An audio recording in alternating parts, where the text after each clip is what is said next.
Olá, tudo bem? Continuando nossa disciplina, então, hoje nós vamos falar sobre conceitos de espécies e processos de especiação.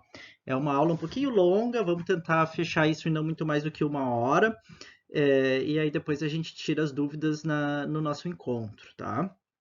Então, se ficar muito comprido também, eu divido e deixo uma parte para a próxima semana. Então vamos lá, né? E por que a gente tem que falar de especiação, né? Bom, é uma disciplina sobre sistemática molecular e evolução em plantas. E quando a gente fala em evolução, a gente está falando, então, né, na diferenciação de linhagens, e isso está diretamente também relacionado à especiação. Só que quando a gente fala em especiação, existem vários conceitos distintos, né, para se referir à especiação. Então, é muito importante a gente sempre definir, antes de qualquer coisa, qual é o conceito de espécie, né? E qual é o processo de especiação que a gente está observando, né? Quando a gente quer analisar a história evolutiva de uma linhagem, um gênero, enfim, ou mesmo dentro de uma espécie, se a gente estiver falando, né, de um estudo sobre populações. Então, quando a gente pensa, né, nas teorias evolutivas, em Darwin, a gente tem o conceito evolutivo, né, de espécies onde a gente tem grupos monofiléticos que a gente reconhece a partir de uma origem em comum, né, desde um ancestral, né, que foi comum a todos esses descendentes. E aí então essa linhagem, incluindo todos os descendentes desse ancestral em comum, é conhecida como um grupo monofilético. A gente vai falar isso mais adiante em outras aulas, né?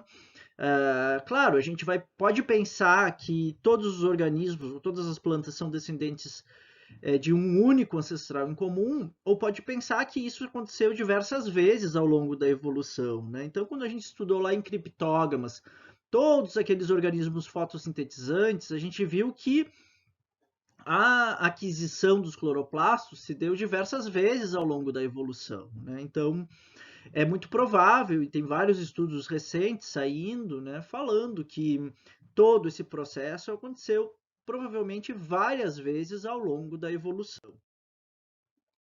Bom, então o conceito de espécie, né, se a gente for pensar como o grupo taxonômico mais único, digamos assim, né, básico, né, e é o que a gente utiliza, né, dentro da sistemática como um todo para se referir, né, aos taxons. Espécie seria aquele agrupamento taxonômico básico, né, dentro de todos os táxons que existem, né, na classificação das plantas.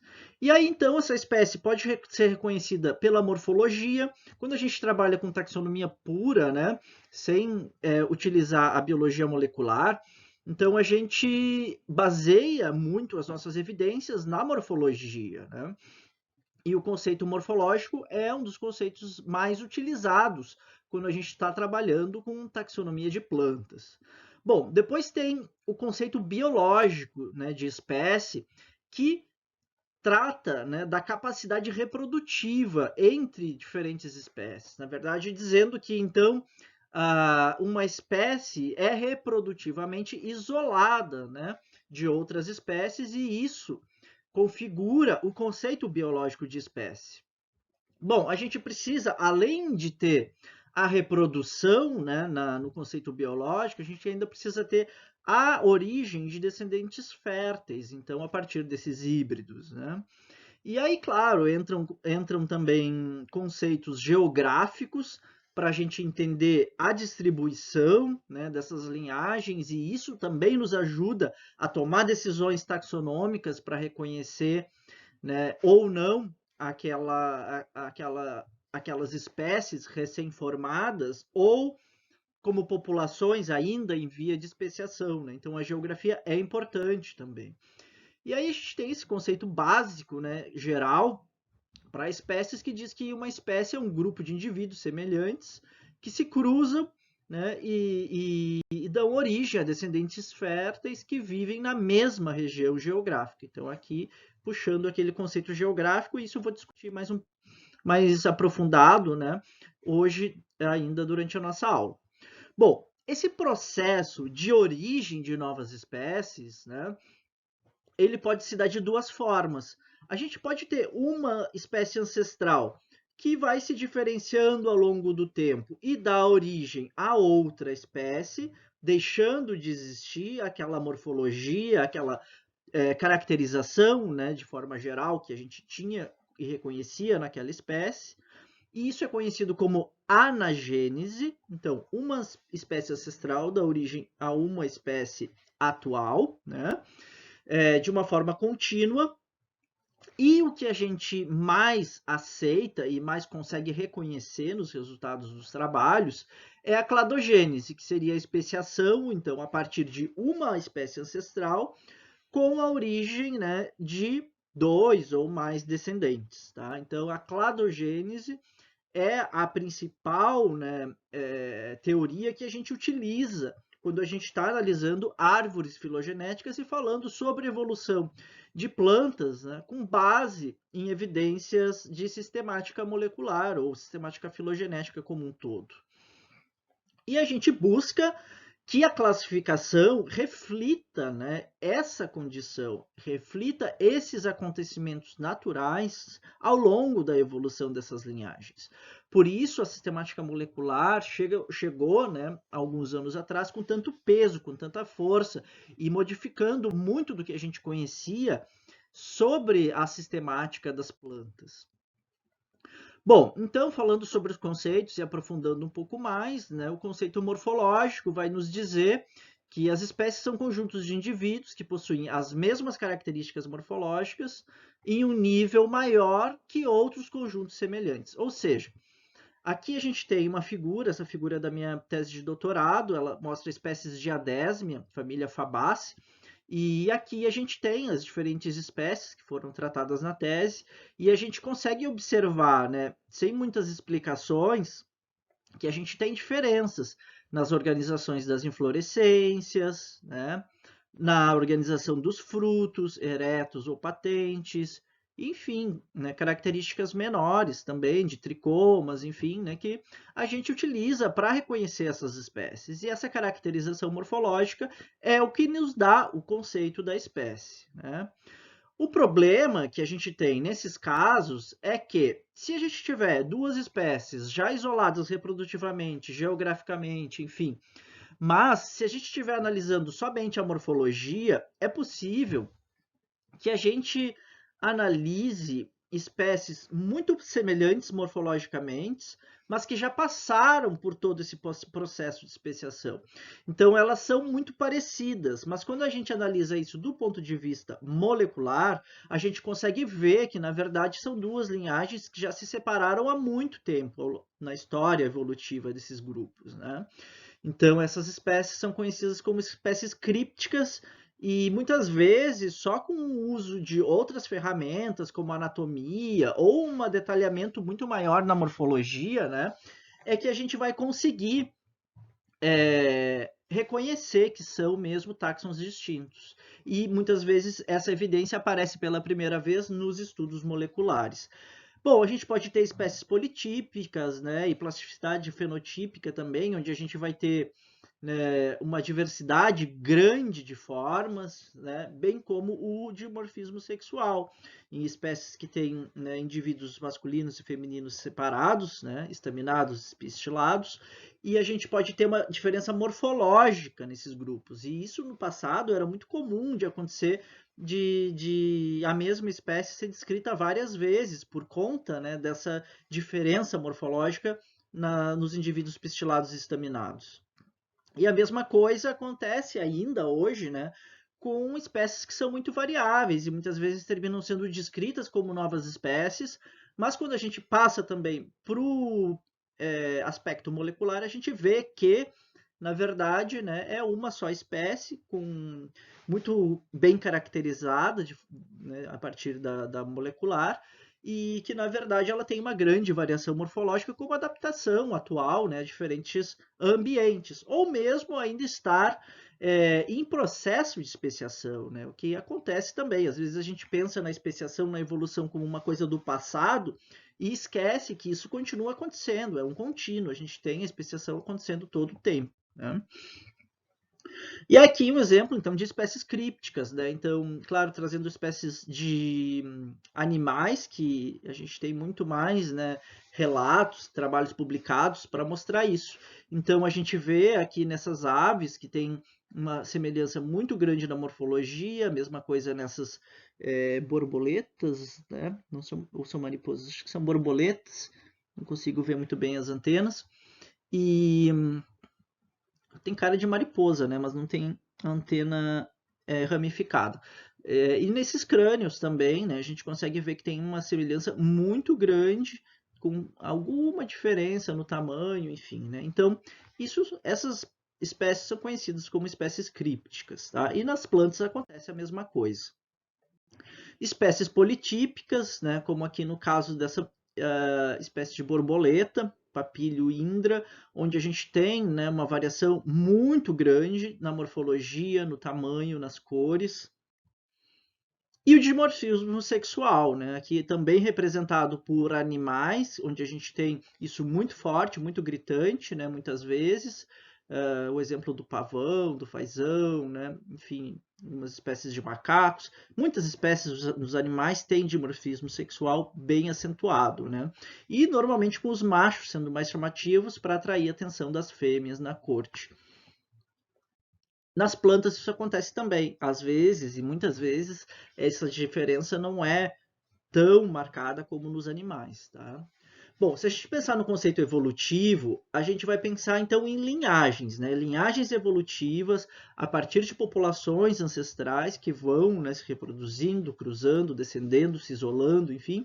E isso então gera uma evolução, né, dessas linhagens separadamente e cada uma se adaptando, né, para as características ecológicas da região, né, e ganhando características, né, morfológicas também que acompanham esse processo evolutivo, né, a partir do isolamento dessas populações.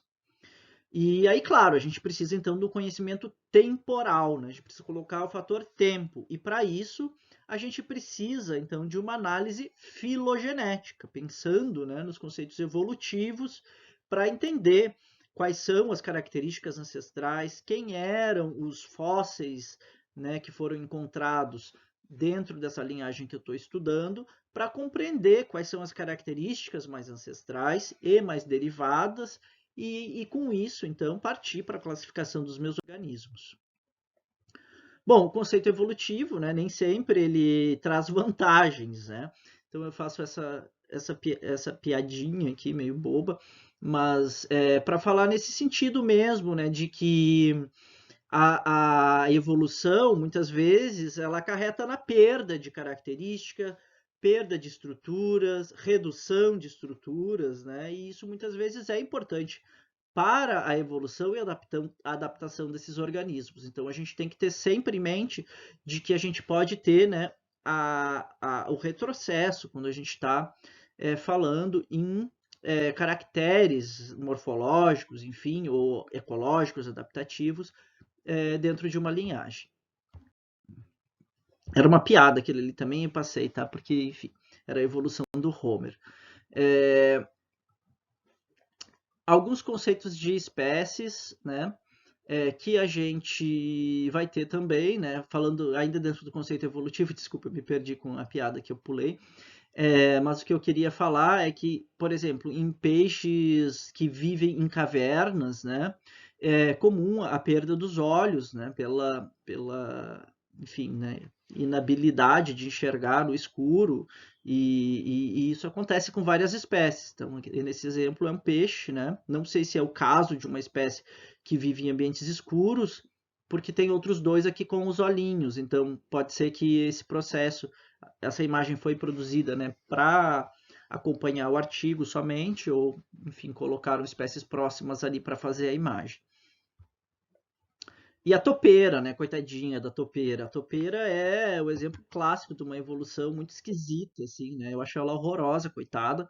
E ela fica lá debaixo da terra, né, com essa cara estranha, comendo as raízes das plantas. Então, enfim, né, a evolução é muito aleatória, ela pode acontecer de diferentes formas, de qualquer forma, e às vezes alguém vai levar uma vantagem evolutiva e se adaptar e continuar sobrevivendo, né? Bom, e aí a gente tem o conceito ecológico também, né? O conceito ecológico vai pensar que as espécies são conjuntos de indivíduos que ocupam uma zona adaptativa, né, naquele ambiente e que é pouco diferente de outros conjuntos semelhantes que evoluem separadamente. Ou seja, quando a gente está falando de estratos altitudinais, por exemplo, né, numa vegetação de montanha, a gente vai ter aquelas espécies super adaptadas para planície, espécies de encosta, espécies de regiões mais altas da montanha, e essas características ecológicas dos ambientes vão também proporcionar a evolução das espécies e a adaptação das espécies. Aí, claro, a gente também precisa, né, do fator tempo para entender como que se deu a adaptação e também como que se deu a evolução geológica e climática nessa região. E também precisa definir zonas, né? Como nesse exemplo que eu mostrei, no caso de zonas altitudinais, mas que poderia ser em relação à latitude, poderia ser, enfim, diferentes formas, né, de a gente circunscrever o estudo. E o conceito biológico, né, que fala de reprodução, e aí aqui eu trago o exemplo da espécie humana, né, que a gente tem uma variabilidade morfológica muito grande, né? E então esse conceito biológico fala que a gente tem indivíduos que se cruzam entre si dentro da espécie e que não são passíveis de se reproduzir, né? São isolados de outros grupos semelhantes. Então, se pegasse, sei lá, nós e os chimpanzés, provavelmente não reproduziriam, mas eu também não sei. Esses dias eu vi uma palestra super interessante que falava sobre como as plantas domesticaram o homem, o contrário do que normalmente a gente fala, né? E aí, nessa palestra, a pesquisadora. Nossa, era bem legal, bem interessante a palestra. Ela foi dada para a Universidade de Berkeley, na Califórnia, está disponível no YouTube. E em inglês, claro, né? E daí, então, teve uma hora que ela fala assim, era uma mulher negra, né, a pesquisadora, e ela fala, tá falando sobre o conceito de espécie, sobre toda essa nossa visão antropocêntrica de que a gente domesticou as plantas, enfim, né? E ela falou: ah, se tivesse um grupo de taxonomistas alienígenas que chegasse aqui na Terra agora, provavelmente eles iam passar muito tempo tentando diferenciar a espécie humana dos chimpanzés. Porque se a gente for pensar em toda a diversidade morfológica que tem dentro da espécie humana, e, enfim, a semelhança com outros primatas, né? É muito semelhante a gente chegar num gênero de uma planta, enfim, né? Com várias espécies e ficar tentando reconhecer o que, que é uma espécie e o que, que é outra. Porque a origem da espécie humana é muito recente também no tempo, né, evolutivo, no tempo geológico. E a gente ainda também, né, tem muitas semelhanças, não só morfológicas, quanto também genéticas, né, moleculares, com outros primatas. E aí, então, a gente precisa, né, para fazer um estudo, né, de conceito de espécie biológico, a gente precisa entender muito bem a biologia dessas espécies e tem que testar os cruzamentos, né, entre as diferentes espécies ou populações, enfim, o que a gente estiver analisando, para saber se a gente tem, né, a possibilidade de cruzamento e se os indivíduos, né, originados a partir desse cruzamento são férteis e capazes de se manter, né? Então, dependendo da espécie de planta que a gente estiver analisando, pode ser que essa planta tenha um período de vida muito longo, né? Se a gente for pensar, os organismos mais longevos do planeta são plantas, são gimnospermas, né? Pinheiros, gênero Pinus, que vivem nas montanhas da Califórnia, né? Então, imagina se a gente tiver que germinar a semente dessas plantas, esperar ela atingir a idade reprodutiva, fazer os cruzamentos, para depois ainda testar a viabilidade dos híbridos, é muito tempo, é quase que impossível, né, para algumas espécies. Para outras não, que são principalmente espécies anuais, a gente consegue fazer esse tipo de teste, né, com mais facilidade. Bom, então pensando, né, nos processos de especiação, a gente tem que falar, claro, em Darwin, né, que estudou, principalmente durante a viagem dele a bordo do navio Beagle, né, diferentes espécies de animais, de plantas, estudou fósseis, enfim, né, e elaborou a teoria da evolução, que é muito baseada nos processos de especiação, né. A mesma coisa fez Wallace, né, nos arquipélagos lá da Malásia, também vendo diferenças entre ilhas próximas, né, onde tinham espécies em determinadas ilhas que eram diferentes das espécies que habitavam as outras ilhas. E também estudou hibridação, enfim, né, trazendo várias novidades, informações que foram importantes até para o Darwin, né, quando estava preparando o trabalho, o livro, né, sobre a origem das espécies, que traz a teoria da seleção natural. Bom, então a gente pensando, né, nesse conceito evolutivo de espécie, que é o que nos interessa aqui na disciplina, a gente tem uma espécie ancestral, né, que normalmente é fóssil, e quase que sempre é fóssil, né? A não ser que seja um processo muito, muito recente que a gente conheça, né? O parental que deu origem às espécies filhas. E aí a gente tem, a partir de um evento de cladogênese, a origem de duas espécies atuais. E aí, na verdade, né, essa história que eu conto para vocês está de trás para frente, porque o que a gente tem hoje e começa a observar são as espécies atuais. E aí a gente vai atrás da compreensão da história evolutiva dessas linhagens para entender quem foram os ancestrais, quem foi o ancestral em comum, e buscar fósseis, né, que nos deem também luz em relação à morfologia ancestral desses organismos. Então, aí a gente vai ter, né, mecanismos de isolamento reprodutivo e seguindo o conceito biológico, né, e esses mecanismos de isolamento, eles podem acontecer tanto antes da fecundação e formação do zigoto, então são mecanismos pré-zigóticos, e aí isso vai estar relacionado, né, à separação da época de floração, por exemplo, das espécies, as estratégias de polinização e os polinizadores que visitam as flores, e a compatibilidade do pólen, né, também relacionado à morfologia e à composição química desse pólen, que pode também ter barreiras no tubo polínico do tubo polínico não, quando ele emite tubo polínico, né, dentro já do pistilo da parte feminina da flor. E também existem mecanismos pós-zigóticos, mesmo acontecendo a fecundação, né, existem mecanismos que controlam para evitar que isso aconteça, né, e promovendo a esterilidade do híbrido. Então, esse híbrido não seria viável. Tá?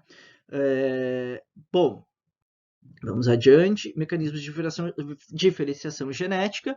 Bom, aí a gente tem a seleção natural, né? Então, desdobrando já um pouco mais o conceito do Darwin sobre a origem das espécies. E esse conceito diz que os alelos para fatores adaptativos tendem a aumentar em frequência, ao contrário de alelos que conferem menor desempenho. Ou seja, é uma releitura do que o Darwin disse, né? De que as espécies mais adaptadas tinham tendência a permanecer. Bom, aí a gente pode ter também a deriva genética, né? Onde a gente tem, imagino que vocês estudaram um pouquinho sobre isso lá em genética, mas pensando que a evolução é um processo aleatório, né? E que a frequência dos alelos de uma população pode mudar, né, de acordo com a sobrevivência, a reprodução, enfim, migração, chegada de outros alelos, enfim, nessa população, e a gente pode ter uma deriva genética, né, perdendo a diversidade genética e, consequentemente, perdendo a espécie. E aí, mais um ponto que é importante de a gente pensar, né, quando a gente está pensando em diferenciação genética, é no fluxo gênico. Então, a gente precisa ter um fluxo gênico para manter a variabilidade genética e não ter a deriva, né? E se a gente não tiver esse fluxo gênico, ou mesmo tendo fluxo gênico, a gente tende a ter deriva. Deriva por retrocruzamento dentro de uma população, onde tu vai manter sempre os mesmos alelos, e às vezes eles são prejudiciais, né? E isso pode ir deteriorando aquela população, ou mesmo pode ter uma população e chegar um alelo vindo de fora, e aquele alelo ser mais interessante, né, para a adaptação ecológica daquela população, e aquele alelo se manter em detrimento daquele outro, né, ou mesmo uma espécie que tem uma adaptação melhor, excluir a outra espécie que estava naquele local. Bom, aí a gente tem que pensar que esse isolamento, né, sozinho não é muito eficiente, porque a gente precisa ter uma divergência entre essas populações, né? E aí sim a gente vai ter de novo isolamento reprodutivo. Então a gente pode ter um primeiro isolamento que pode ser geográfico ou a partir da dispersão de uma semente, enfim, para outro lugar, né? E aí a diferença entre as duas populações que surgiram, com adaptação ou deriva em alguma dessas populações, afetando a frequência de genes, e surgindo novos genótipos nessas populações, né, descendentes, que vão se mantendo nas populações, e aí então originando indivíduos que são incompatíveis entre as duas populações originadas, né? Onde a gente tem agora sim um isolamento reprodutivo também, que elas não conseguem mais entrar em contato, seja porque estão muito distantes geograficamente, seja pelo comportamento ecológico, seja, enfim, né, por N possibilidades. Também genética, claro, né? Bom, então vamos colocar isso na prática. Vamos dar uma olhadinha nesse exemplo. Agora eu fiz com bolinhas, né? Para a gente entender esses mecanismos e modos de especiação. E aí, para isso, eu vou considerar que cada bolinha aqui no meu desenho é um indivíduo, tá? E aqui, nesse conjunto de várias bolinhas, eu tenho uma população. Bom, então, o primeiro tipo de especiação que eu vou tratar é a especiação alopátrica. Na especiação alopátrica, a gente tem o isolamento geográfico das populações, tá?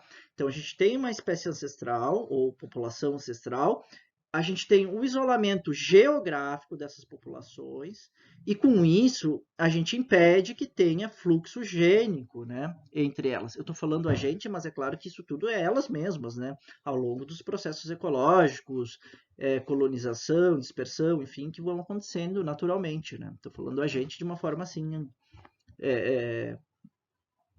informal, tá? Então, a gente pode ter especiação por efeito do fundador, e o que é isso? A gente tem uma população original. Aí, a partir dessa população, um grupinho ali, algumas sementes migram para outro lugar. Essas sementes são os fundadores de uma nova população nesse outro lugar. Só que essas sementes têm uma diversidade genética muito menor do que aquela população grande que eu tinha ancestral. Então, pode ser que alguns alelos, né, algumas características do genótipo dessas espécies são mais mantidas pela frequência aleatória que estava naquela meia dúzia de sementes que foi para lá, né? E aí, com isso, a gente pode ter uma diferenciação, tá? E a gente pode ter também uma especiação por vicariância, quando as duas populações se isolaram por algum evento, normalmente geográfico, né? E aí também a gente, com o tempo, não tem mais fluxo gênico e tem a organização dos alelos, né, da frequência de alelos em cada uma das populações de forma distinta, originando também processo de especiação. Tá? Bom, então vamos lá. Efeito do fundador. Eu tenho aqui duas populações originais e eu tenho um rio passando, né, aqui no meu território e, por acaso, uma sementinha conseguiu se dispersar para o outro lado do rio. E aí ela foi, né, se reproduzindo, ela conseguiu primeiro se reproduzir vegetativamente, digamos, depois foi reproduzindo e aí já começa a ter uma diferenciação. E daqui a pouco, em vez de bolinha verde, eu tenho aqui nessa população inteiramente, né, composta por quadradinhos cor de laranja. Então, aqui a gente tem o efeito do fundador com a fixação de alguns alelos que por acaso vieram com essa sementinha e não eram tão frequentes nos outros, que a partir da especiação, né, e da reprodução dessa população e crescimento, foram fixados nessa população filha, e agora a gente tem duas espécies, uma espécie bolinha verde com duas populações e uma espécie quadradinho cor de laranja. Então, isso é muito comum de ser observado em ilhas oceânicas, né? Onde, quando a gente tem o surgimento de uma ilha, por exemplo, sei lá, o surgimento de um vulcão, aquela ilha vai ser estéril e com o passar do tempo ela vai começar a ser colonizada por organismos, né, de ilhas próximas ou do continente. E como a gente vai ter uma distância geográfica, né, dessa ilha, ela está completamente isolada, a gente tem uma possibilidade grande, né, de observar o efeito do fundador originando novas espécies. Então, bom, falando agora, né? Não, isso aqui é o mesmo caso, tá? Especiação alopátrica por dispersão, a mesma coisa. A gente tinha o continente e tinha uma ilha. Uma lagartixa conseguiu subir em cima de um toco e chegar até essa ilha, ou duas, enfim, né, para se reproduzir. E aí, aqui a gente teve também, né, a fixação de alguns alelos que modificaram o fenótipo dessa espécie, né? E agora a gente tem uma lagartixa verde e uma lagartixa vermelha. Então,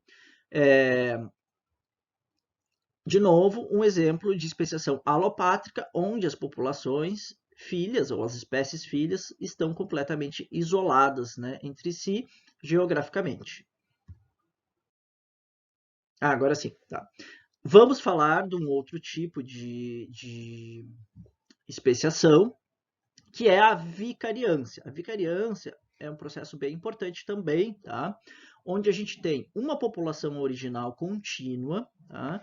E por algum motivo a gente tem o isolamento dessa população, tá? Isolamento geográfico também, né?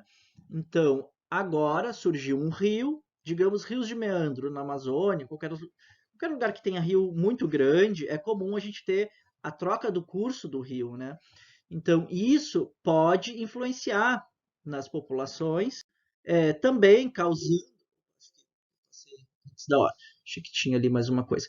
Causando a separação. Então, na verdade, quando a gente tem, né, processos alopátricos de diferenciação de populações, por exemplo, com o surgimento de uma montanha agora, e não com o surgimento do rio, né, a gente tem a possibilidade de acontecer a diferenciação entre essas populações, mas se num curto espaço de tempo elas voltarem a ter contato, provavelmente elas vão se reproduzir de novo e vão voltar à condição ancestral, né, de variabilidade.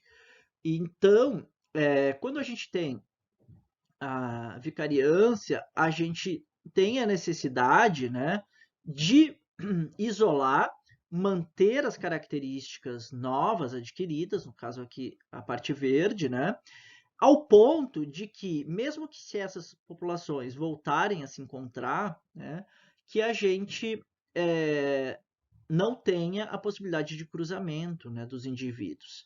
E aqui, nesse caso, né, quando elas se encontram novamente, a gente já não tem mais uma especiação alopátrica, né? Então, ela era alopátrica enquanto as populações estavam distantes, isoladas geograficamente. Agora já é aqui, né, um processo simpátrico, que a gente chama, quando as espécies ocorrem no mesmo lugar.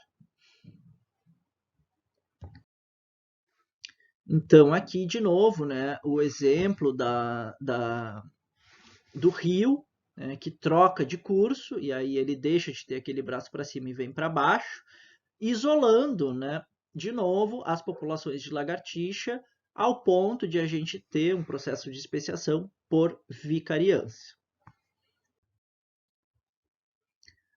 E aí, claro, né, aqui isso vai acontecer, aqui só para exemplificar uma coisa que eu falei antes já, né, que a gente tem uma variabilidade original dentro da espécie ou da população, E com o evento de vicariância, né, por acaso, a gente pode ter a fixação de algum alelo, né, que não aconteceu na outra população, isolando as populações filhas ou espécies filhas. Tá? E claro, isso normalmente vai estar acompanhado de características morfológicas, mas não é necessário. Então, se a gente tiver toda essa diferenciação genética, mas não tiver diferenciação morfológica, a gente tem espécies crípticas, como eu falei lá no iniciozinho da aula. Bom, aí a gente pode falar de hipóteses de refúgios, né? Não sei se vocês já ouviram falar sobre isso, mas existem vários trabalhos super interessantes que falam sobre isso, né? Então, isso está relacionado às mudanças climáticas, que são naturais ao longo também, né, do tempo. A gente hoje está acelerando esse processo com as ações antrópicas, mas as oscilações climáticas aconteceram, estão muito bem documentadas, né, diversas vezes ao longo da história geológica. Então, aqui tem o exemplo da Amazônia, né, onde acredita-se que antigamente a gente teve uma umidade muito maior na região da Amazônia, isso muito antes de aparecerem os Andes, né, com vários braços de mar entrando por aqui e quase que conectando com o Mar Paranaense, que saía aqui no sul, né, da América do Sul, lá perto, entre o Rio da Prata ali. E aí a gente teve um clima mais seco em algum momento, onde as espécies que conseguiram sobreviveram em pequenas, né, manchas isoladas, né, de vegetação, que são conhecidas como refúgios. Né?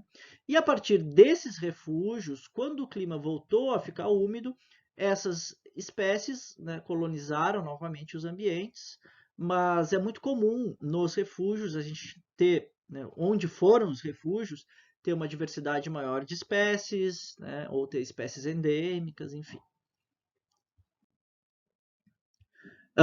Bom, aqui de novo, né, o trabalho mostrando, né, a comparação de estudos sobre refúgios em plantas, marcados em verde, e em aves, marcados em vermelho, ou seja, dois grupos de organismos completamente distintos, onde a gente pode observar, né, refúgios muito semelhantes, comprovando, então, né, a partir dessa análise, usando os dois diferentes organismos, que os refúgios provavelmente estavam nessas localidades. Bom, existe mais um tipo de especiação que é chamado de especiação parapátrica. Tá? Na especiação parapátrica, a gente tem uma população e a gente tem um gradiente ambiental, tá? Digamos assim, transição Mata Atlântica-Pampa, exatamente o que a gente vê aqui na nossa região, né? Então, algumas espécies podem acompanhar esse gradiente de transição, tá? Ao ponto de acontecer especiação, onde a gente vai ter, então, uma espécie ancestral, uma espécie derivada, ou, na verdade, a gente nem consegue dizer ancestral e derivada, por quê? Porque isso está acontecendo ao mesmo tempo nas duas, né? Então, vai estar muito relacionado mesmo a esse gradiente de ambientes, tá? Tem um exemplo melhor logo em seguida. Vamos ver aqui. Nos Andes, né? Os Andes é um exemplo clássico. Passei sem querer o slide, eu não consigo voltar quando estou gravando. Nos Andes, a gente tem um exemplo clássico de especiação parapátrica, porque conforme a gente foi tendo a elevação das montanhas, né, a gente foi criando novos ambientes, novos nichos e as espécies foram surgindo. Tá? Quando a gente fala em especiação simpátrica, é mais difícil. Por quê? Especiação simpátrica é aquela que eu falei para vocês, que as espécies ocorrem no mesmo lugar. Então, tu está vendo ali duas espécies de grindelia, por exemplo, e elas ocorrem juntas no laranjal, e elas são simpátricas, então, né? E aí, como que aconteceu essa diferenciação? Claro, se elas forem espécies irmãs, né? Falei da grindelia como um exemplo aleatório, mas a gente, quando está falando de especiação simpátrica, tem que estar falando de espécies irmãs. E aí, né, isso pode acontecer primeiro como uma especiação parapátrica, pela diferença, né, de ambientes, e aí depois elas ficarem terminarem ocupando o mesmo ambiente, ou pode ser completamente simpátrico mesmo, porque a gente tem, né, a distribuição aleatória dos alelos gênicos, né, e essa distribuição pode ser fixada em algum pedacinho da espécie, em uma população, enfim, e co-ocorrer com outros indivíduos que não passaram por essa fixação de alelo, né, como é tudo aleatório durante os cruzamentos, né, para a organização dos cromossomos. E, enfim, né, elas ocorrerem no mesmo lugar. Agora, isso é muito difícil de a gente provar, porque a gente não vai ter evidências geológicas, ecológicas, enfim, né, claras para mostrar isso. Mas existem alguns estudos que sim mostram a especiação simpátrica. Tá? Quando a gente está falando de especiação parapátrica, né, a gente tem essa seleção disruptiva, né, num gradiente ambiental. Então tem que ser um evento mais, como é que eu vou dizer? Um evento maior, um evento grande que separa, isola completamente, né, esses indivíduos, ou a partir de uma dispersão a longa distância né, da espécie para conquistar outro ambiente e ter as populações ou espécies originadas completamente isoladas. Então aqui eu trago outro conjunto de imagens para mostrar isso. Então a gente tem uma população, né, com alguns fragmentos, e a gente tem um ambiente que ele é azul, com só uma pontinha aqui, né, de um gradiente para o vermelho nesse canto. Ainda uma única espécie, são todas bolinhas verdes, todas iguais. Só que esse novo habitat que estava ali no cantinho começou a crescer, tá? Digamos, mudou o clima, sei lá, ficou mais seco. E aí, então, esse habitat novo foi entrando onde a espécie já ocorria. E a espécie também continuou dispersando, né, para aquele lugar. E conquistou um novo habitat, olha só. Depois, a partir então do estabelecimento, né, dessas populações novas nesse novo habitat, a gente pode ter, tá, a diferenciação genética e morfológica, nesse caso aqui virou quadradinhos amarelos, né?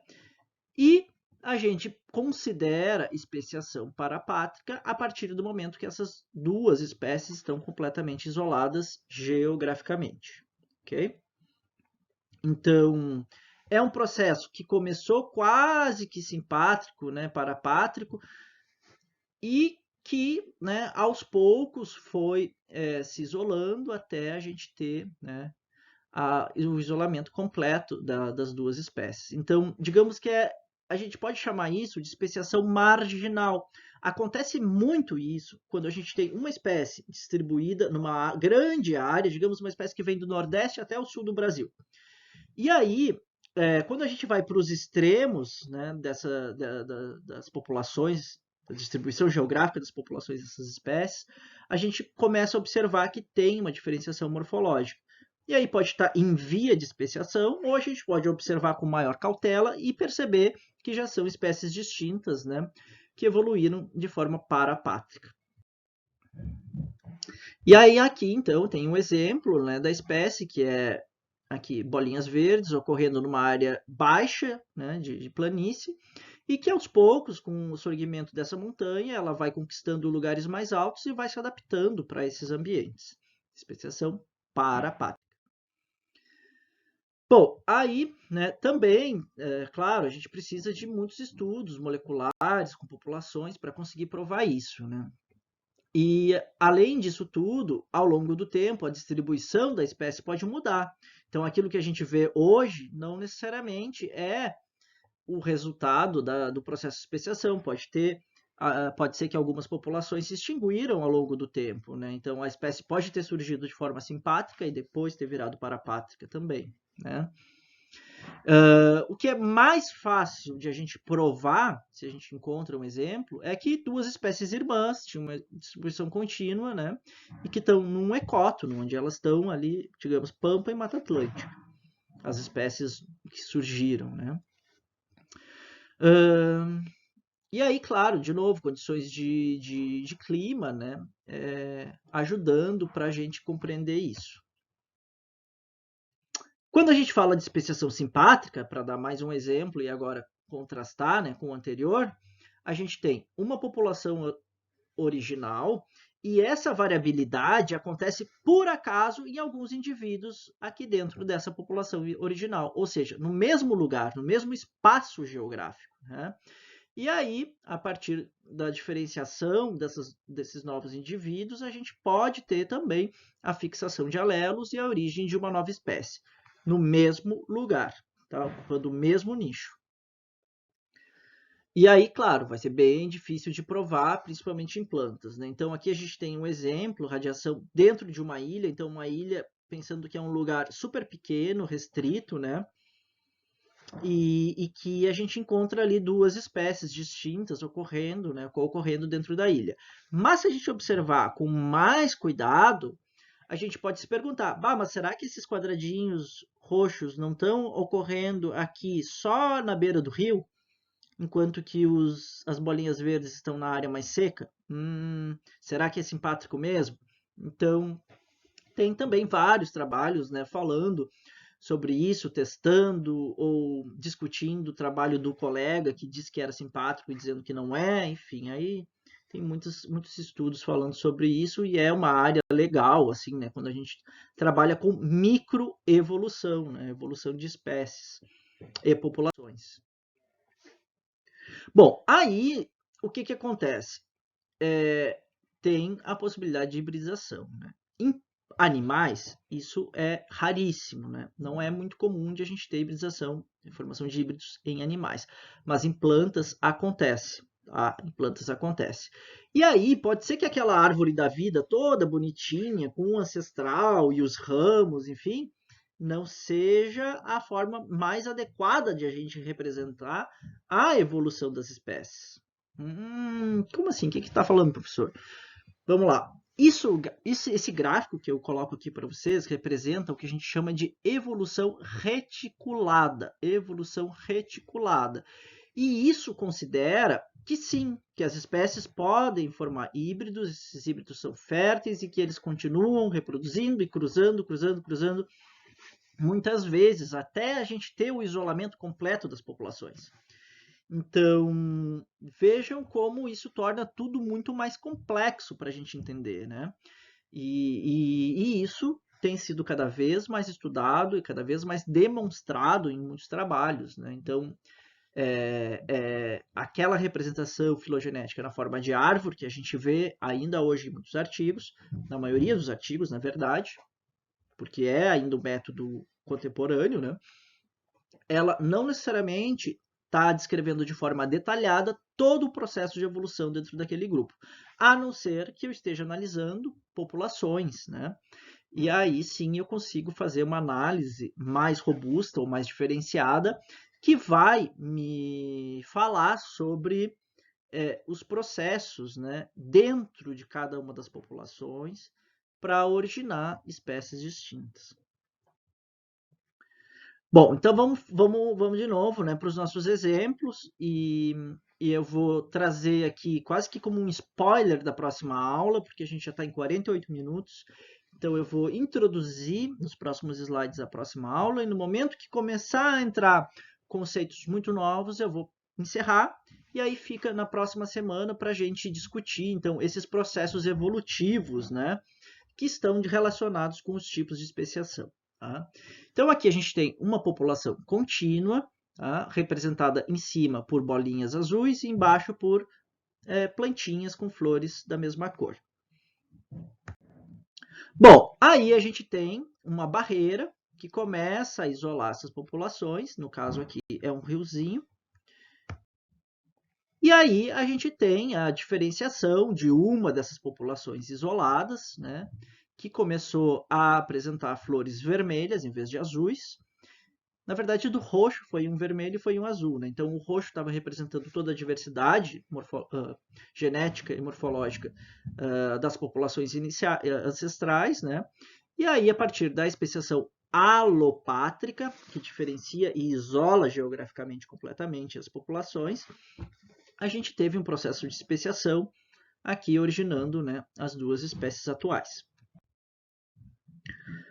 Pode acontecer de o rio secar, por exemplo, né? A barreira deixar de existir e essas espécies voltarem a se encontrar, né? Ou pode ser que o clima mudou, elas dispersaram mais, enfim, por algum motivo elas se encontraram de novo ao longo do tempo. E aí começa, né, essa história, né, da possibilidade de a gente ter híbrido. A formação de híbridos, gente, dentro das plantas é uma das principais formas de especiação. Então, aqui eu estou dizendo que esse híbrido, se ele for um híbrido fértil, né, e se ele conseguir sobreviver, gerar descendentes, ele pode gerar uma nova espécie. Então, aqui é o contrário da cladogênese. Em vez de a gente ter uma espécie que origina duas, na verdade são duas espécies distintas, que a gente já tinha, né, elas aqui consideradas como espécies distintas, porque já tinha acontecido toda a separação, que se encontraram e formaram um híbrido, ok? E esse híbrido vai ser, olha só, ele é um pouco vermelho, um pouco azul, mas ele é todo de quadradinho, olha só, parece um jogo de xadrez. Ou seja, ele não tem nada a ver nem com uma espécie parental e nem com a outra, ele é outra coisa. Tá? Então, aqui, né, detalhando um pouquinho mais isso que eu falei para vocês, a gente tem um ancestral em comum, a partir de muitas gerações, a gente pode ter, né, a fixação de alguns alelos, caso essas populações tenham se separado, originando a espécie A vermelha e a espécie B azul. Agora, se elas entrarem em contato e se elas forem compatíveis, um único cruzamento, uma única geração é capaz de gerar um híbrido. E isso pode gerar uma nova espécie a partir de uma única geração. Isso é super legal, né? Na verdade, isso é um problema quando a gente pensa em orquídeas, por exemplo. Por quê? Porque os orquidófilos, né, os colecionadores, eles ficam multiplicando para ter híbridos, ter espécies novas, coisas diferentes para poder vender e ser super raro e só eles terem e cobrarem uma fortuna por isso. E isso é um pepino para os taxonomistas, né, botânicos, acadêmicos, que precisam entender toda essa organização e essa bagunça que eles fazem. Mas para eles é muito bom, claro, porque eles conseguem rapidamente formar novas espécies ou híbridos. Depende, né? O híbrido ou nova espécie, isso depende do conceito também que a gente está adotando e do grau de diferenciação entre o descendente e os parentais. E aí, claro, como eu falei antes, né, esse ancestral em comum é completamente diferente do híbrido. Por quê? Mesmo o híbrido tendo sido formado pelas duas espécies originadas pelo ancestral em comum, roxinho, então o roxinho originou vermelho e azul. Mas vejam, aqui não é roxinho de novo quando a gente junta o vermelho e azul, né? A gente tem outra coisa, um jogo de xadrez azul e vermelho, tá? E aí, então, começa a história do processo evolutivo, né, pensando nos híbridos, tá? E isso vai estar relacionado à organização dos alelos. E essa organização dos alelos pode ser vantajosa ou pode ser prejudicial para o híbrido. E isso é o tema da nossa aula da semana que vem, ok? Então, a gente se encontra na aula síncrona, espero que vocês tenham gostado. E na próxima semana a gente continua abordando, né, esse processo evolutivo, origem de espécies, né? Agora, usando esse conhecimento básico que eu apresentei hoje, para a gente conseguir aprofundar, né? E conseguir jogar, entender um pouco daqueles conceitos que vocês viram lá em genética, agora na prática aqui, pensando como que se dá a evolução das plantas, né? A partir dessa organização ao nível molecular, ao nível cromossômico, ao nível genético, certo? Um abraço e até logo!